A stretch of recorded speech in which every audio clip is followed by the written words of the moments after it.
This movie is a catastrophe. Incest. Baby muffins?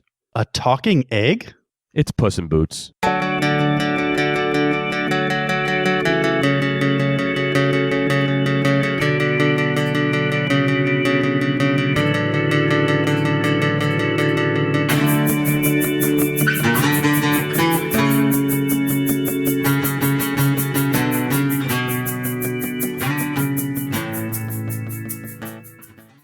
Welcome to The Center Cut. I'm Dave. I'm Michael. And today we're going to talk about Puss in Boots.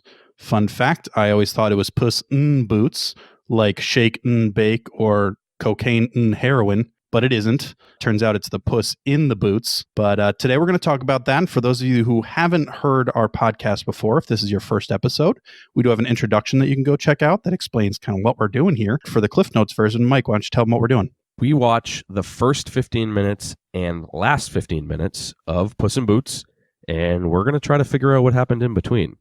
Now, if you do want to play along at home, the second section starts at 1 hour, 6 minutes, and 5 seconds. Excellent. So Puss in Boots was a movie produced by DreamWorks in 2011, starring Antonio Banderas and Salma Hayek, directed by Chris Miller. This was a movie that received an 85 on Rotten Tomatoes, and there was one specific... How? Yeah, I don't know. How? It's a great question. Maybe it has something to do with this review here. This extremely enjoyable animated adventure boasts a perfect leading performance by Banderas. Really? Yeah, it's it's a mystery.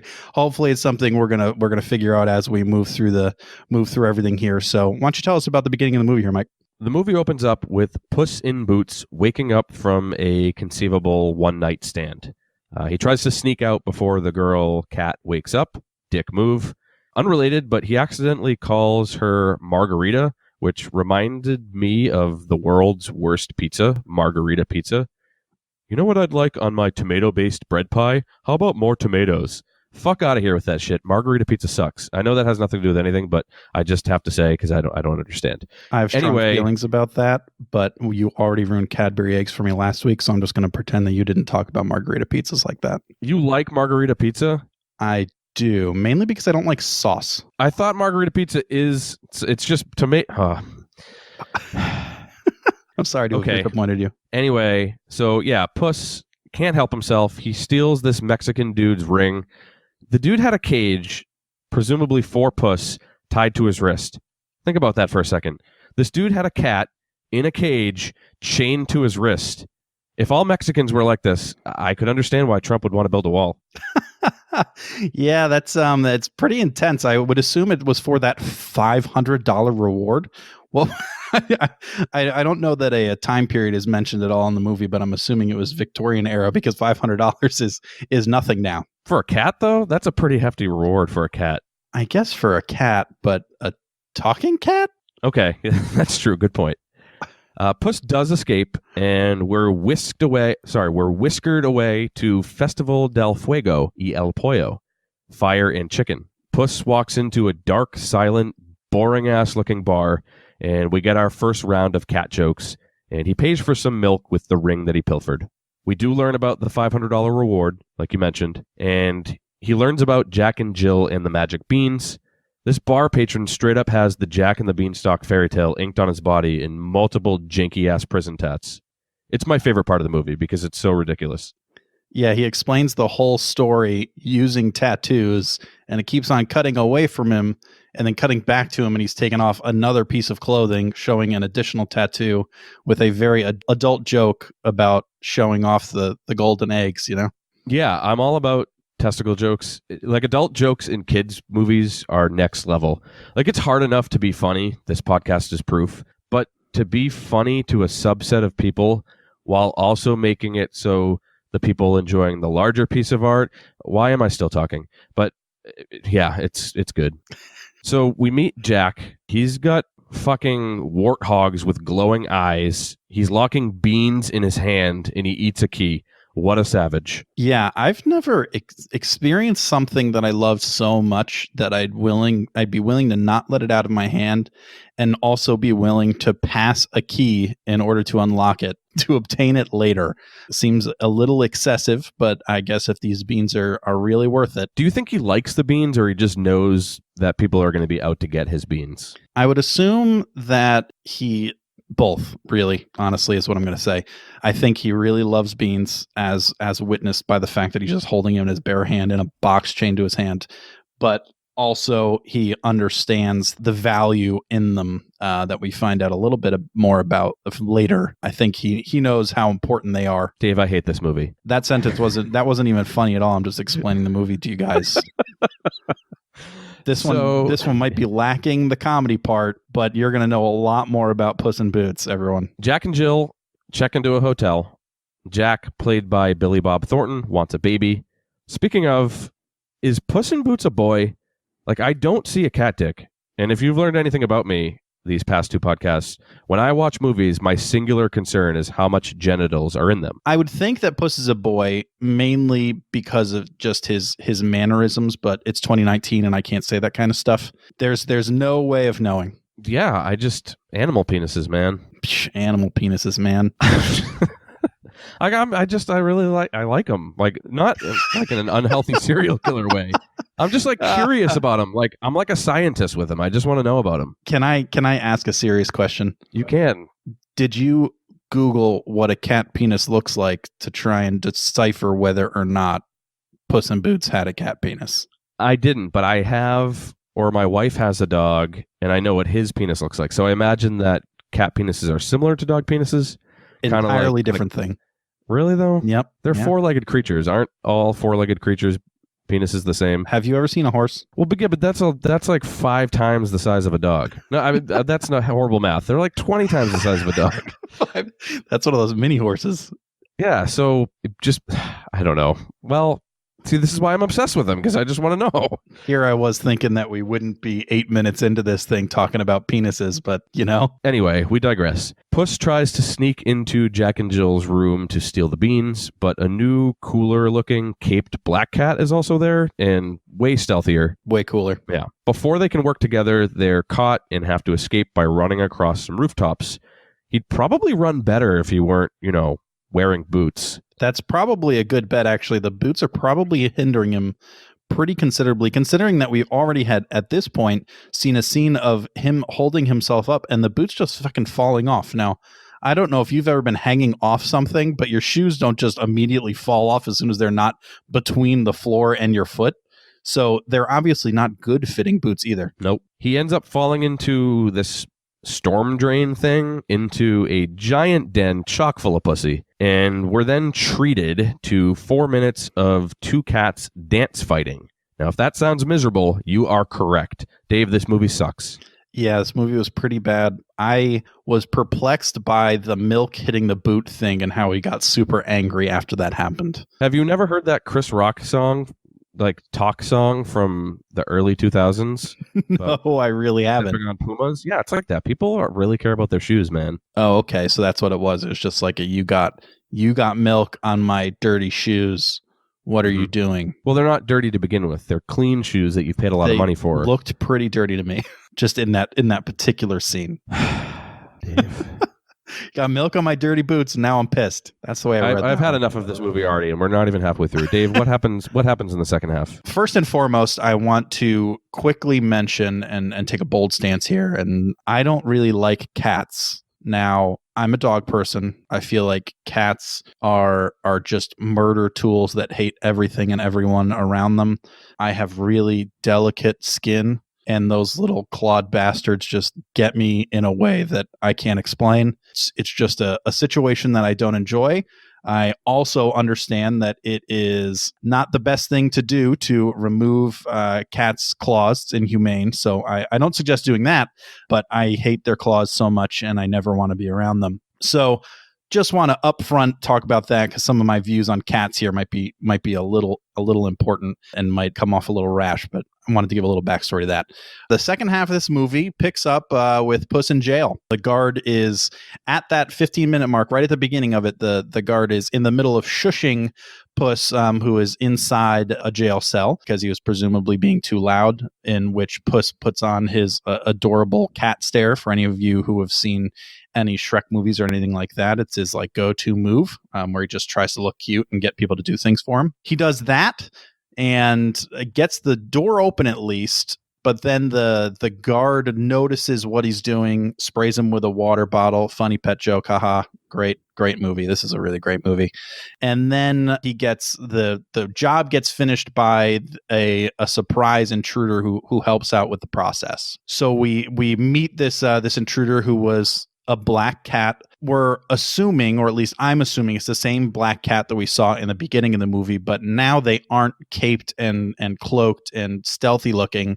So there's not a 100% guarantee that it's the same cat. Just the eye color is the same, and I'm assuming that means it's the same cat. They escape the jail together with the hard work and determination, and end up escaping the black cat, who is named Kitty Softpaws. Really quick, I wanna jump into the name convention that this movie uses for names. Now, I know that a lot of these names are coming down from the original fairy tale, and I don't care. The names are terrible. It's essentially what is the thing and what is something it also has, right? So we have Puss in boots. So Puss has boots. We have Kitty, soft paws. Presumably she has soft paws. What if they use that naming convention for other characters in this movie? So like, what if Jack was just guy with gun and Jill was girl with mustache? I've known a few of those. I just don't understand. Or Humpty was just a egg that humps. They nonetheless they escape the jail, and we arrive at the bell tower where we find Humpty, and Puss arrives there after a villain monologue by Humpty, who is presumably at this point the bad guy in the movie. Is he though? Yeah, I mean it's questionable because there's a lot going on. I mean, you have Jack and Jill who are naturally kind of the evil people who also they just cartooned them, just drew them a little close to each other to the point where I said incest in the beginning because I feel like they're brother and sister. I know that doesn't go along with the fairy tale or anything, but I definitely think that they just strayed from the fairy tale altogether because Jack and Jill are giant assholes. Jack and Jill went up the hill to fetch a pail of water. Jack fell down, broke his crown, and now he murders people for fun. Yeah. You know? But I do think that at this point, Humpty seems to be the evil villain, gives a little monologue, and then Puss goes up there and says, like, hey, I know you. I've known you all my life. We were in the orphanage together, and I know you. You're not this bad person. And after a few minutes of back and forth, Humpty finally decides, yeah, no, you're right. I am a good person. Just kidding. So the egg is played by Zach Galifianakis. Yes. But why is he so hideous? Did they have to make the egg so ugly? It's frightening. I assume it was just, Zach Galifianakis is playing this character. We have to make it bad looking. It's like nightmare fueling. It's frightening, and that's one of the things I want to talk about later. We can come back to this, but where Humpty even came from and what that whole situation is.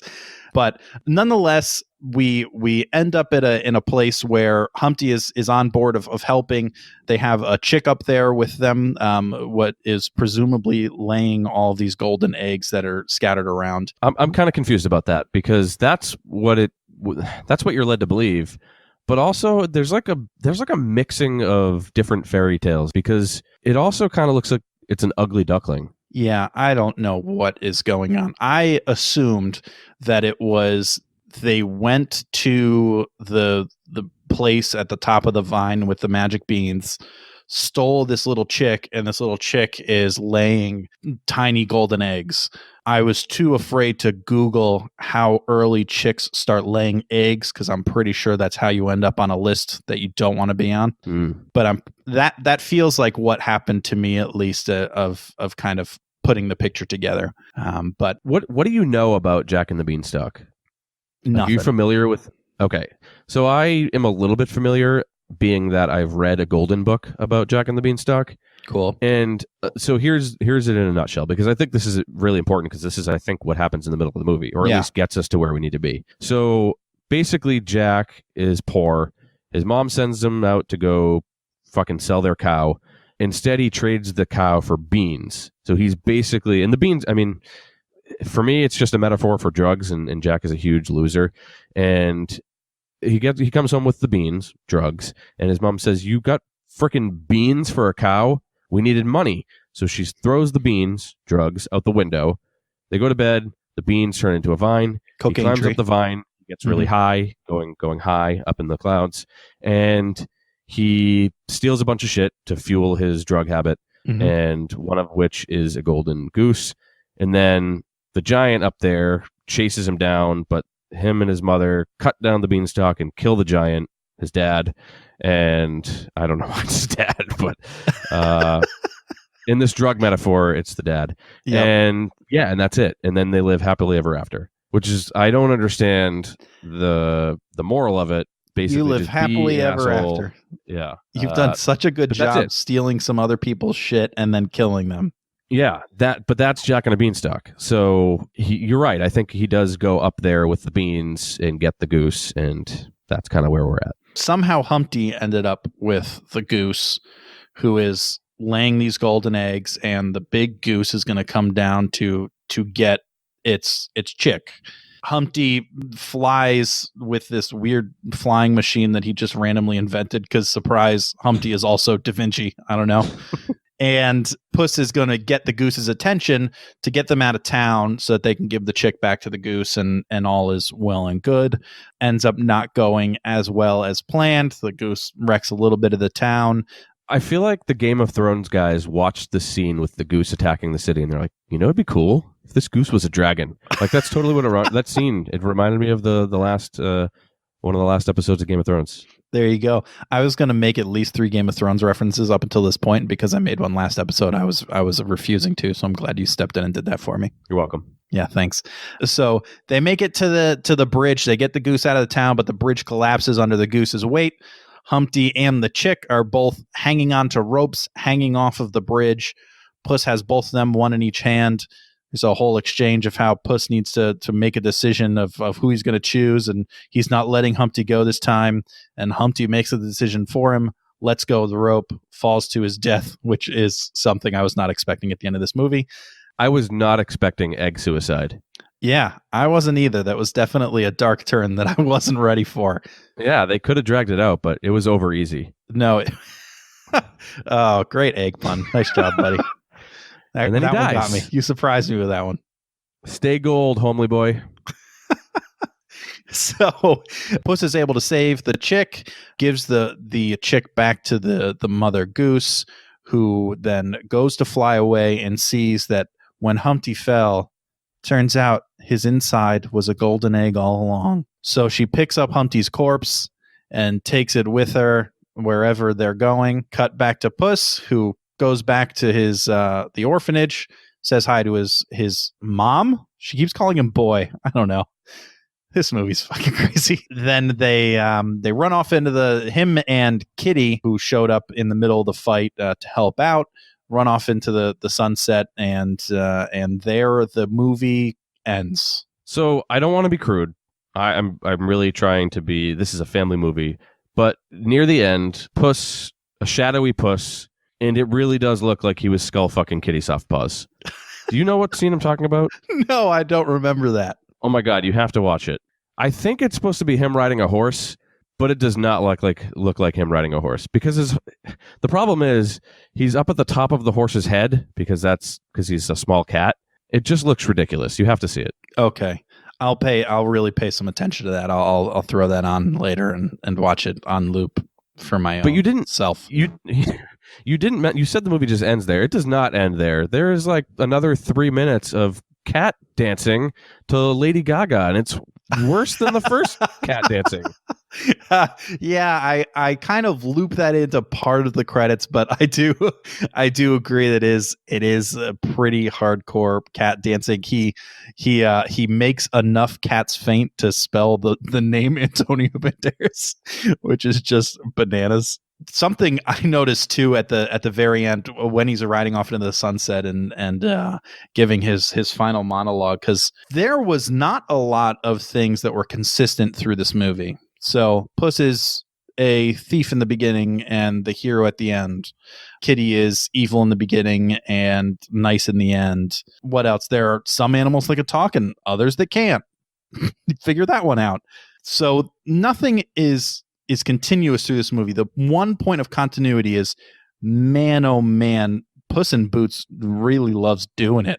Yeah, he really does. And they're not, but that's what I was talking about earlier. Like, they make many indications that he likes fucking, even though this is a kid's movie. They don't sugarcoat it at all. No. Like, he forgets, like you said, I mean, we had Marguerite in the beginning there, but he forgot that cat's name and used the wrong name. Like, how much of a cat slut is Puss in Boots that he can't even remember this cat's name?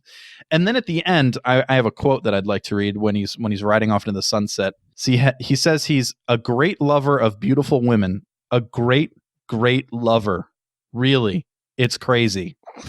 Yeah. He wants it so bad. It's the only thing in this movie that's consistent throughout. He has the girl in the beginning. He when he's running through rooftops, he slides through a house and winks at a girl as he steals her milk and drinks it. Not a cat girl, like a human girl. It's just crazy. But this movie, boy, oh boy, this movie. The things that we need to figure out is A, how does he get from dancing with Kitty Softpaws to being in jail? Oh, that's easy. They just show up and arrest him for dance fighting. That's true. Nothing. He's in jail for the entire center part of the movie.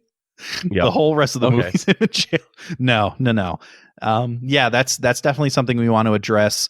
I want to talk about where Humpty came from, how Humpty came to be, if they went into that backstory at all. If not, then we can make it up now. And I think we did already touch on it, but I think, how we get to the goose wanting to destroy the city is obviously he does somehow get the beans from Jack and climbs up and steals the goddamn goose. Yeah, so that one seems kind of obvious. I'm curious on if in the second section there that we watched at the end, it seemed like Kitty was apologizing, like she double-crossed him or something at some point along the lines.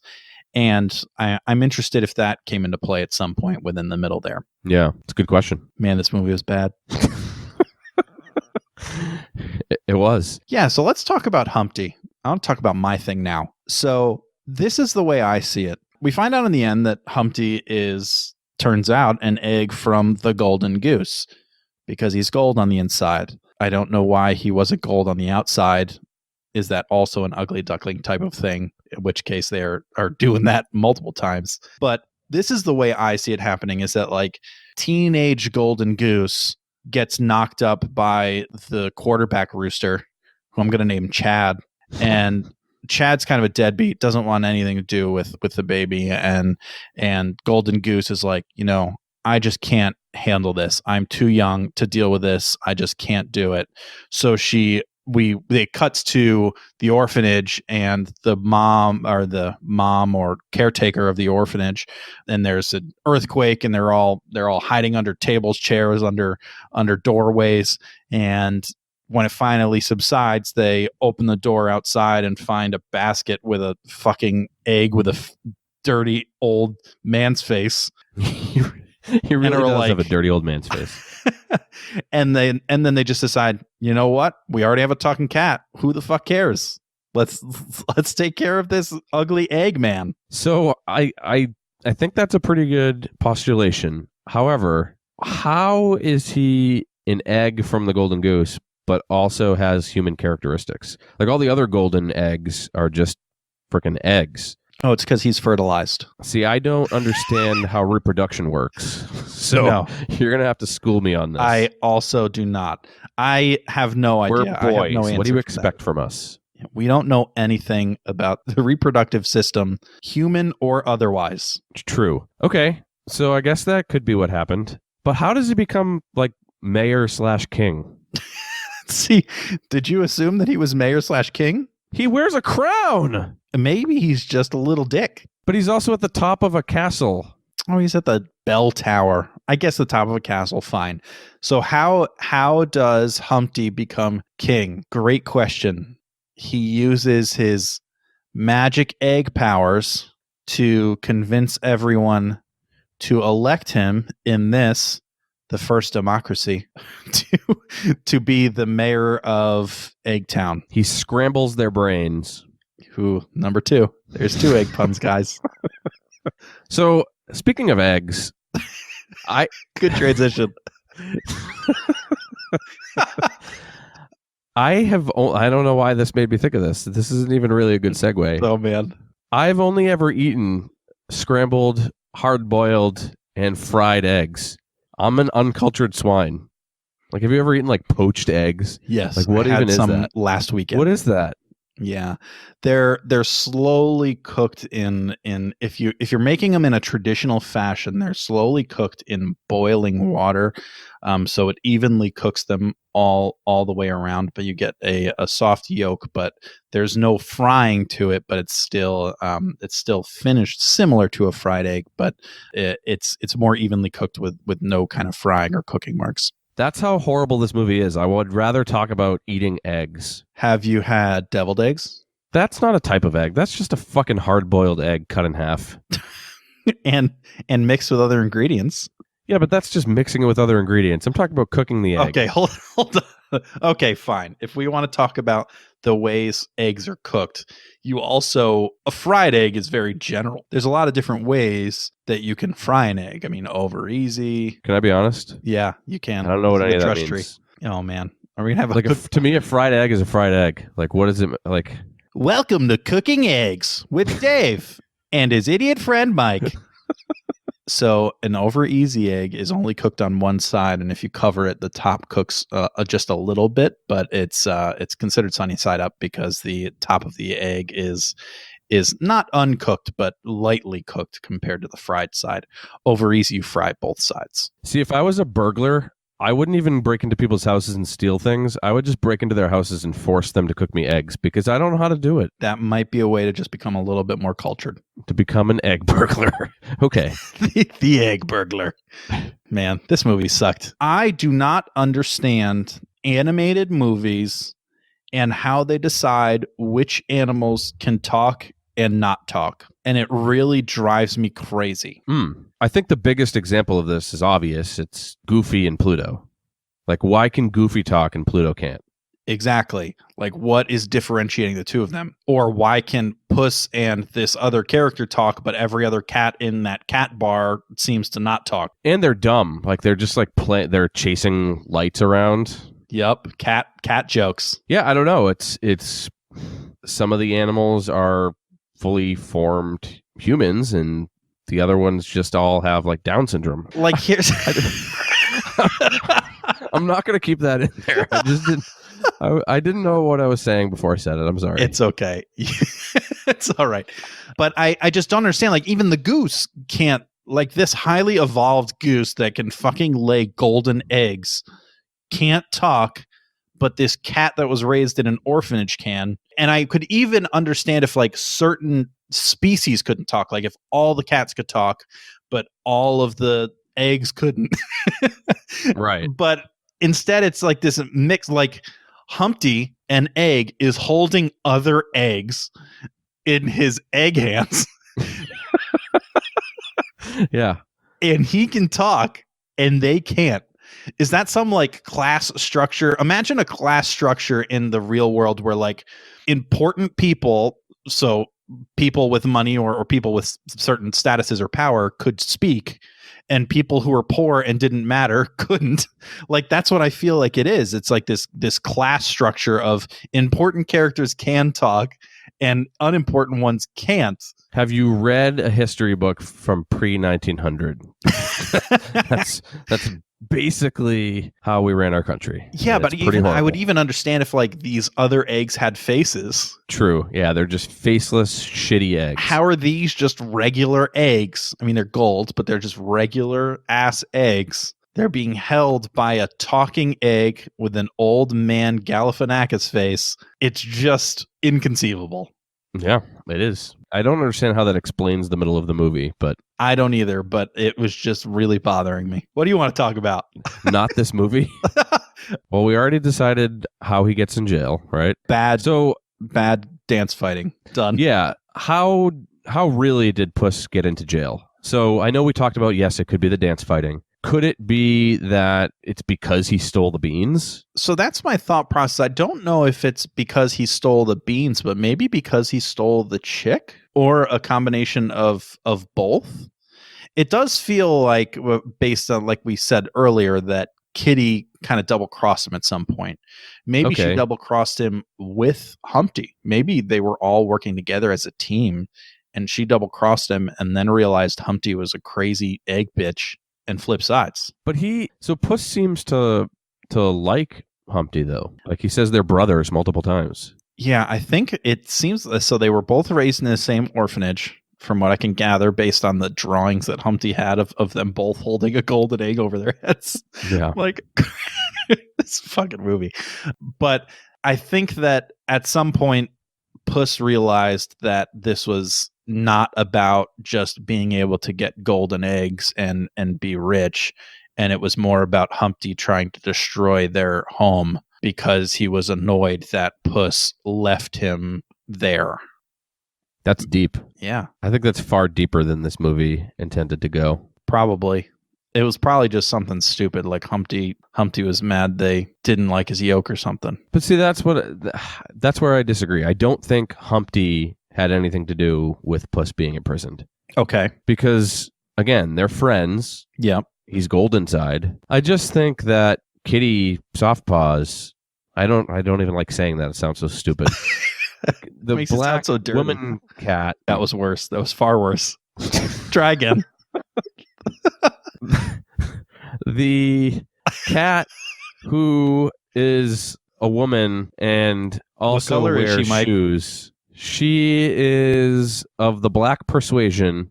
Of the black persuasion. And she double crosses him. She is the one who gets him in prison, and then also gets him out of prison when she has a change of heart. Yeah, because afterwards she says, I figured out something that I like more than gold, and it's horny orange cats. Yeah. So she must have double crossed him. Maybe they were hoping to split the score, so to speak. Or maybe he did keep on saying that he had a debt that he needed to pay to kind of get out the game. So maybe he was trying to use the golden goose as his debt to get out of the game, but she wanted it for herself. Who does he owe money to, though? Because he's just like a freewheeling Zorro cat. Why, who is making him pay money? So many Is it hookers. Gabriel Iglesias? Enrique Iglesias strikes again. So in the beginning, when we see Puss escaping that cage, that first scene, right before that, he's listing off his different nicknames. They only did 3 or 4, and they were lackluster at best. So I was thinking we could come up with a few other ones, just in case they decide to make another follow-up to this great hit. I think there actually might already be another one, but maybe they're going for a trilogy. I don't know. Figure we could name a few other names for Puss in Boots here that we could come up with that they might be able to use. And you thought we could do better than lackluster? I absolutely know we could do better. Okay. All right. What do you got? The Orange Outlaw. Cat Damon. That one's pretty good. Naked Pussy. Meow Cellini. Antonio Banderas. Fidel Castro. Frank the Furball. In that one, it's a mafia thing. It's not even the same movie. Felon, but it's spelt like feline. Oh, nice. Asshole. Did I mention I hate cats? Hissler. Inigo Montoya. You killed my egg. Prepare to die. Ernest Hemingway. El gato sin pantalones. The cat without pants. Mousy cat hair. It's like, okay, it's like that one is nothing. Casher. That one is nothing. That one you just said a few cat things. No, it's the comedian Moshe Kasher, but it's mousy cat hair. That is a stretch. Gabriel Iglesias. And we're canceled. Yeah, 2 episodes in. Hope you enjoyed what we had so far. Hey, Dave, what's your favorite bean? This is going to save the episode right at the end. What's your favorite bean? Oh, God. Soybeans. Really? No, I have no idea. Okay. Probably a baked bean. Okay. I'm just glad you didn't say Mr. Bean or even Stevens. No. Beanbag chairs? I'm definitely editing this part out. Beanie Babies? We're done. We're done here. Well, that has been Puss in Boots. We appreciate you sticking with us through this one. It's really, really a tough movie, but we think that it was a service to you to have this conversation and really enlighten you. Hopefully, you didn't listen to us and watch this beforehand. If you did, we're sorry, but we appreciate you listening anyways. We are still new to this, so anytime you get an opportunity to tell a friend about the show, definitely tell them about our Magic Mike episode. That's the one you want to lead with. You could send us an email if you want to suggest other movies that will be much better than Puss in Boots. You can reach us at thecentercutcast@gmail.com. Please email us other Puss in Boots names. Yeah, we could definitely use more of those. But yeah, aside from that, you can also hit us up on Twitter or Facebook, the Center Cut Cast. Follow us there, please. And if you can, leave us a rating and review on iTunes. A few of you already have. Really superly is not a word, but that's how much I really appreciate and love you. Good words. Good job. But yeah, we appreciate you. You're the best. Next time, December 25th, on Christmas, A Christmas Story, the 1983 classic, I guess. I've never seen it, and Dave's never seen it. So we figured this would be the perfect time to wet our beaks. And we will do that next time. So if you want to follow along, I'm sure it's going to be on 700 times leading up to December 25th. So get in on it, baby. Oh, yeah. Like the golden yolk inside the creepy egg. It's always better in the center.